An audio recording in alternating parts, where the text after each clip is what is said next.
honor of that recent Leatherface video that I did, I thought it would be fun to kind of go in the closet and look at an old cosplay that I haven't really put together too much. I had worn this for, I don't know, what was it, the Halloween of 2021.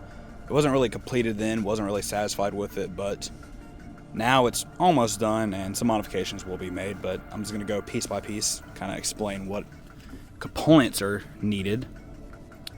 These are just generic, I think they're arm bracers. You can find these on Amazon that I weathered up.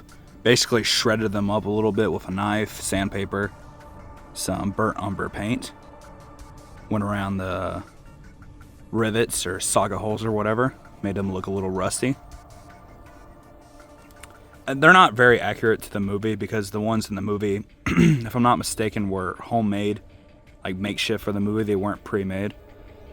But that's fine. I mean, if they get the look across, I don't really care. Alright, going over to the pants. These are kind of multi-purpose pants. I believe these are just brown Dickies that I've weathered up.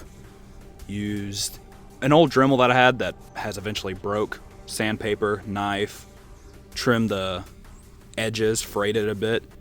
And instead of going with the traditional just black paint, I thought it would be kind of interesting to do almond. Give it a faded look. I made these for my Ash costume, but they work for Leatherface and remake Jason. So I think those are cool. Generic ass work boots. Steel toe is showing right there. These aren't weathered by me at all. I just naturally worn these to work, and that's what they look like now. Now this one, very interesting. It started life as a long sleeve white t-shirt that my dad used, I guess, to look nice in high school. He gave it to me and I decided, well, fuck that, I'm turning it into Leatherface.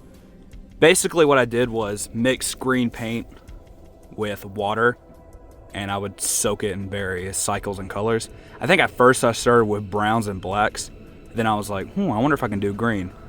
And then I did that too. Basically kept doing different colors, different soaking processes to kind of create that disgusting stained up shirt. Underneath it is a, what color would you describe that? Like beige sweatshirt. Did the same thing. I think I did brown then black of the kind of water combination. Generic tie, kind of frayed up a tad bit, nothing much you can do. Then probably the part, the component that was the hardest to actually do was the apron, because his apron in that movie was also custom made to production. Except for this time, it was made out of tarp. Now, when I originally done this, I bought a huge thing of tarp. Basically, took like a Sharpie, kind of did measurements of my body, put it on there, did the shape of the apron, then cut it out and frayed it according to what I saw in photos and figures and whatnot. When I originally worn this for Halloween of 2021, it was just brown. Nothing was sticking to it.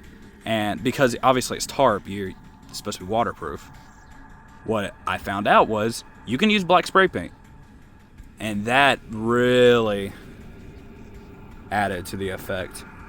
Like, I wasn't satisfied with it back then, but now that I'm seeing it, honestly really puts it together. And in the movie, it's actually kind of torn into pieces and stitched back together. I didn't do that. I think this kind of, as cool as is, it don't really matter. Now, this is a part where a lot of people are going to be like, hey, that's not accurate to the movie. I don't really fucking care. A chainsaw's a chainsaw. This is the Trick or Treat Studios 1974 Leatherface chainsaw. Like I said, obviously it's not the one he wore, that he used in the remake. I don't really care. It looks cool. It functions. Works. This is basically just temporary.